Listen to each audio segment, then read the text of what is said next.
साथियों, स्वागत है आप सभी का एक्सेलेंट स्मार्ट क्लासेज में। आज के अध्याय में आप लोग पढ़ेंगे कब, कहाँ और कैसे। इसके अंतर्गत हम लोग पहले पॉइंट की ओर चलते हैं, जिसे हम लोग जानते हैं पुनर्जागरण के नाम से। 15वीं शताब्दी में यूरोप के देशों में एक क्रांति हुई, जिसे हम लोग जानते हैं पुनर्जागरण के नाम से। क्रांति किस बात को लेकर के हुई? तो पहले पूरी दुनिया जो है अंधविश्वासों से घिरी हुई थी। अब जा रहे हैं, रास्ते में कोई बिल्ली आ गया, तो परीक्षा देने के लिए जा रहे हैं, बिल्ली आ गई रास्ते में, तो अब मेरा परीक्षा अच्छा नहीं होगा, एग्जाम अच्छा से नहीं होगा। लेकिन आप लोग जानते हैं, जब हम लोग पढ़ के जाते हैं, अच्छे से लिख करके आते हैं, तो मेरा एग्जाम अच्छा जाता ही है, चाहे बिल्ली रास्ता काट दे या कुत्ता रास्ता काट दे या कोई भी आ जाए।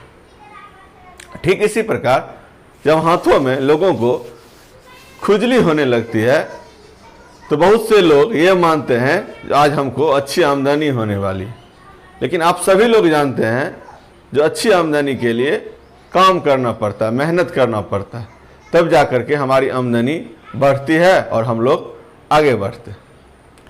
ठीक इसी प्रकार से हम लोग देखते हैं, जो आज भी गांवों में, समाजों में डायन की बात न्यूज़पेपर में पढ़ते हैं, भूत प्रेत की बात सुनने को अक्सर मिल जाया करती है, जो कि अंधविश्वासों से भरी हुई बातें हैं।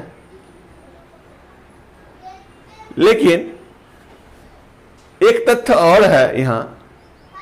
पहले के जमाने में जब लोग एक देश से दूसरी देश को यात्रा करते थे, तो समुद्र के रास्ते जाना पड़ता था, और समुद्र पार करके जब वह पुनः वापस अपने देश आते थे या गांव आते थे, तो उनको अपने गांव में प्रवेश नहीं करने दिया जाता, और कहा जाता था जो अब तुम छूत हो गए। वो बेचारे लोग क्या करते थे, जो गांव से बाहर एक कुटिया बना करके खेतों में, जंगलों में अपना जीवन यापन किया करते थे। तो ये तरह तरह की अंधविश्वास से भरी हुई बातें हैं, जो कि पूरी दुनिया में फैली हुई थी।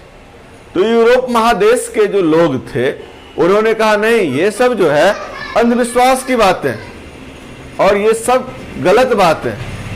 हम लोग सिर्फ वैज्ञानिक तथ्यों को सही माने और बाद बाकी जो भी गलत बातें हैं, अंधविश्वास से भरी हुई बातें हैं, उनको हम लोग गलत माने। तो हम लोग कह सकते हैं 15वीं शताब्दी में यूरोप के देशों में अंधविश्वास को लेकर के एक क्रांति हुई, जिसे हम जानते हैं पुनर्जागरण के नाम से। दूसरा है पॉइंट खोज यात्रा। हम लोग दूसरे पॉइंट की ओर चले। जब यूरोप के देशों में अंधविश्वास को लेकर के क्रांति हुई, तो यूरोप में जो व्यापारी लोग थे, उन्होंने एक देश से दूसरे देश की यात्रा प्रारंभ कर दी और अपने लिए व्यापार के नए नए अवसर की तलाश करने लगे। उसी क्रम में यूरोप महादेश में एक देश है जिसका नाम पुर्तगाल है। सभी लोग जानते हैं। पुर्तगाल का ही एक नाविक हुआ वास्को डी गामा।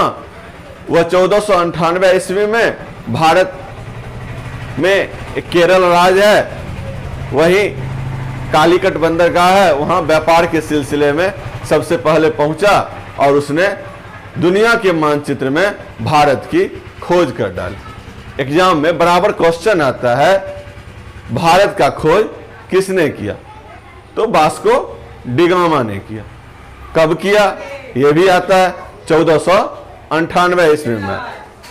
कभी कभी यह भी प्रश्न आता है, वास्को डी गामा किस देश का निवासी था?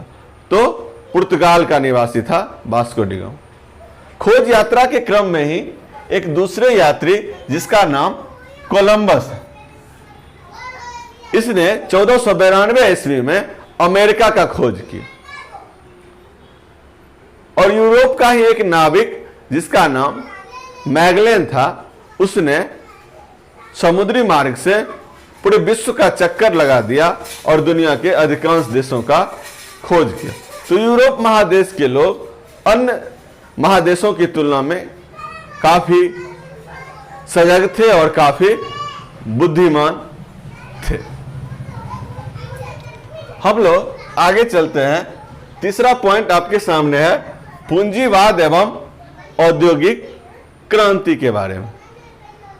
तो जब खोज यात्राएं हुई तो इतिहासकार ऐसा बताते हैं, जो वास्को डी गामा जब केरल आया तो वहां से उसने गरम मसाला खरीदा। हम लोग जानते हैं जो केरल है, तमिलनाडु है या आंध्र प्रदेश है, वहां गरम मसाला की खेती बहुत व्यापक पैमाने पर होती है। तो वास्को डी गामा ने वहां से गरम मसाला से जुड़े हुए सामानों की खरीदारी की और जाकर के उसे अपने देश में बेचा, और बेचने से उसे 60 गुना लाभ हुआ। 1 रुपया में सामान खरीदा और उससे 60 रुपया में बेच दिया, तो 60 गुना लाभ हुआ वास्को डी गामा का। और इस वास्को डी गामा को ही नहीं, दूसरे यूरोप के व्यापारी लोग भी थे, वे लोग भी भारत आते थे और वहां से सामान खरीद करके अपने देशों में बेचते थे, और दूसरे देश भी जाते थे, वहां से सस्ते दामों पर सामान खरीद लेते थे और अपने देश में अधिक मुनाफा पर वो बेच लिया करते थे, या एक देश में सामान खरीद लेते थे और दूसरे देश में जाकर के बेच लेते थे। इस प्रकार से यूरोप के लोगों के पास बहुत ज्यादा पूंजी इकट्ठा हो गई, रुपया इकट्ठा हो गई, और जिसे हम लोग जानते हैं पूंजीवाद के नाम से। आगे है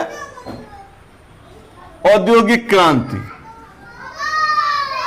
जब यूरोप के देशों के पास बहुत ज्यादा रुपया पैसा हो गया, पूंजीपति हो गए वो लोग, तब उन्होंने सोचा जो अब उद्योग धंधे की स्थापना किया जाए और वस्तुओं का अधिक से अधिक उत्पादन किया जाए। तो हम लोग जानते हैं जीवन की मूलभूत आवश्यकताएं हैं। पहले के समय में रोटी, कपड़ा और मकान को सबसे पहले प्राथमिकता दी जाती थी। बाद में आकर के इसमें शिक्षा को भी जोड़ा गया, स्वास्थ्य को भी जोड़ा गया। तो रोटी की तो कमी लगभग पूरी हो चुकी थी।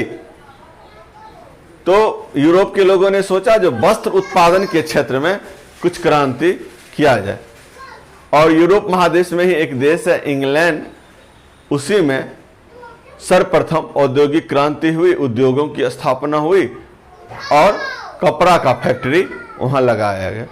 एग्जाम में बराबर क्वेश्चन आता है जो औद्योगिक क्रांति की शुरुआत सर्वप्रथम किस देश में हुई? तो औद्योगिक क्रांति की शुरुआत सर्वप्रथम इंग्लैंड में हुई।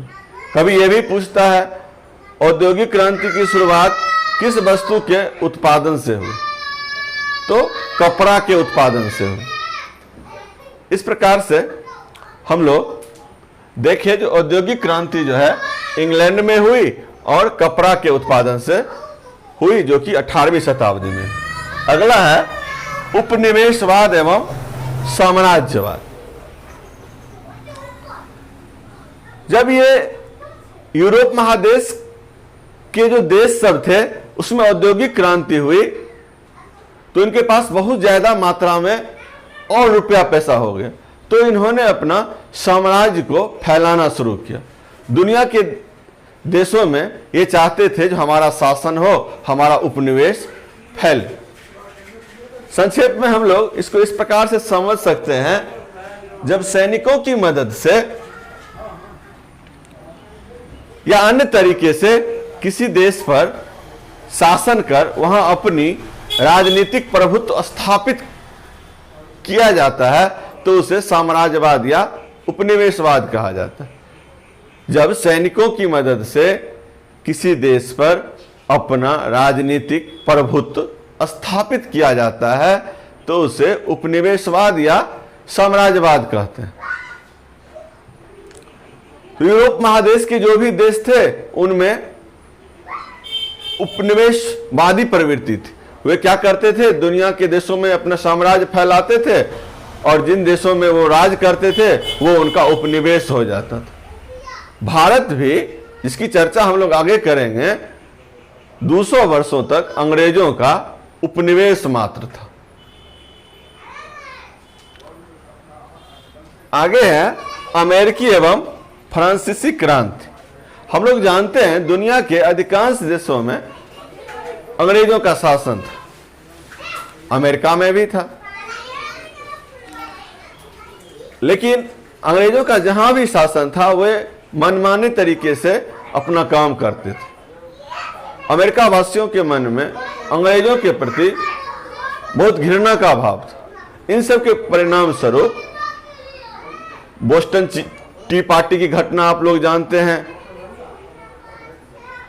हमने पिछली कक्षा में बताया था, या कक्षा 9 में हम लोग इसको विस्तार से पढ़ेंगे। बोस्टन टी पार्टी की घटना हुई और भी बहुत सारे कारण थे, स्टैंप एक्ट थे, और इन सब कारणों से अमेरिका में अंग्रेजी सत्ता के विरोध में एक क्रांति हुई और अमेरिका गणतंत्र घोषित हुआ 1776 ईस्वी में।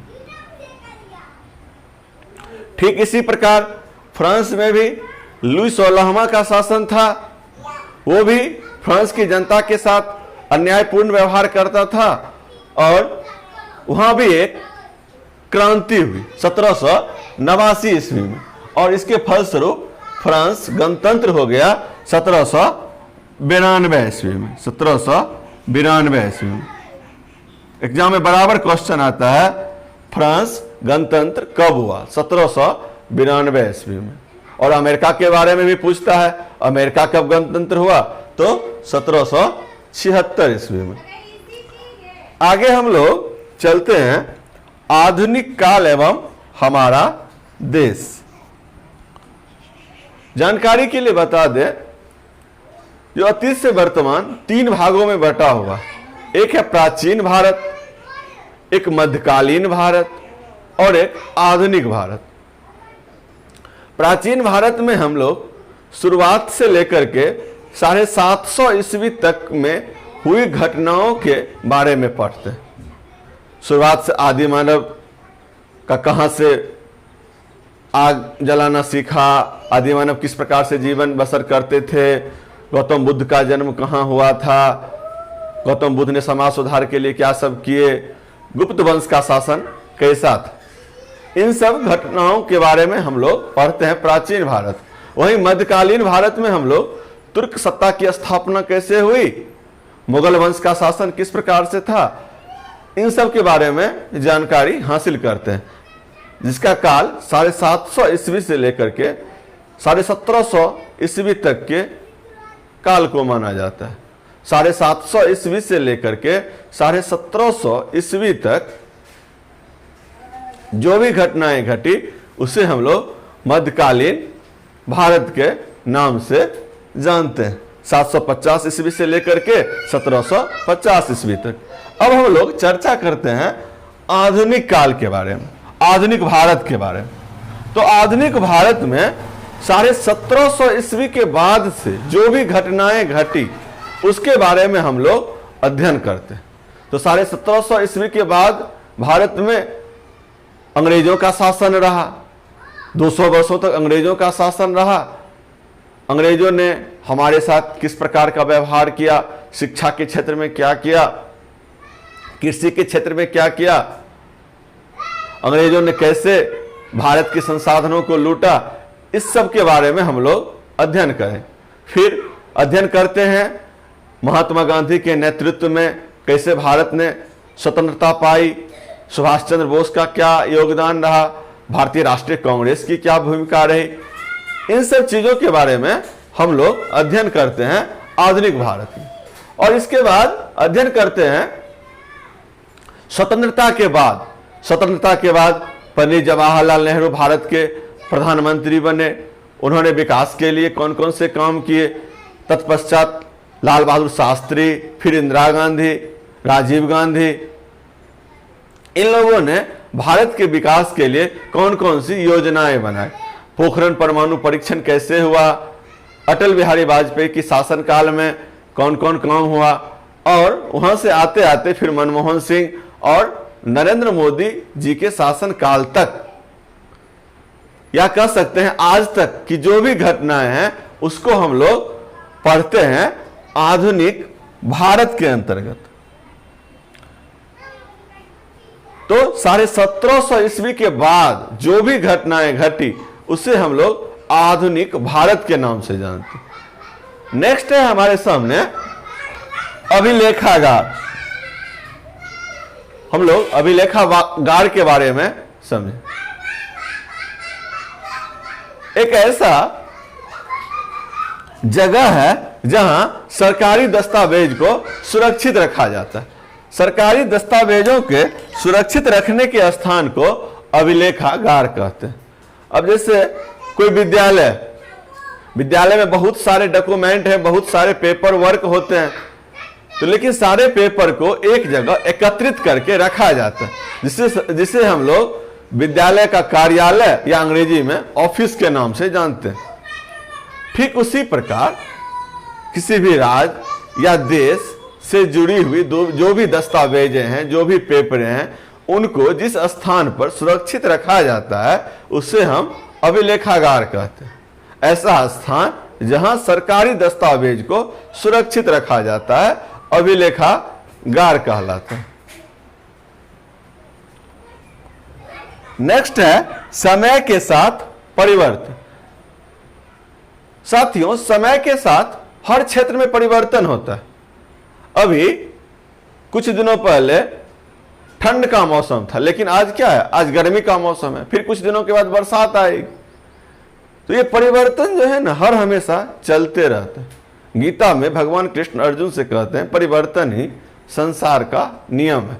तो समय के साथ देश की भौगोलिक सीमाएं, रंग रूप, भाषा, सब कुछ में क्या होता है? परिवर्तन होते जाता है। तो भारत की भी भौगोलिक सीमा में बहुत सारे परिवर्तन हुए।